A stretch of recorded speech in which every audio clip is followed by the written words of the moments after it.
বিসমিল্লাহির রহমানির রহিম। আসসালামু আলাইকুম প্রিয় বন্ধুরা। আয়াতুল কুরসি সূরা আল বাকারা 255 কোরআনের অন্যতম গুরুত্বপূর্ণ ও ফজিলতপূর্ণ আয়াত। এটি আল্লাহর মহিমা, ক্ষমতা ও একত্বাবাদের ব্যাখ্যা দেয়। এক, আল্লাহর সর্বশ্রেষ্ঠ গুণাবলী প্রকাশ করে। এতে আল্লাহর সার্বভৌমত্ব, জ্ঞান ও শক্তির বর্ণনা রয়েছে। দুই, শয়তান থেকে রক্ষা পাওয়া যায়। হাদিসে বলা হয়েছে এটি পাঠ করলে রাতভর শয়তান ঘরে প্রবেশ করতে পারবে না। বুখারী 3275। তিন, জান্নাতে প্রবেশের সুসংবাদ।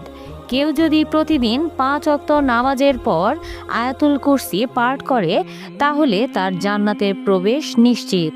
নাসাই 9928। চার, রাতে ঘুমানোর আগে পাঠের ফজিলত। হাদিস অনুযায়ী এটি পাঠ করলে আল্লাহর পক্ষ থেকে একজন ফেরেশতা সারা রাত পাহারা দেয়। বুখারী 2311। পাঁচ, যে কোনো বিপদে আশ্রয় চাওয়ার জন্য উত্তম।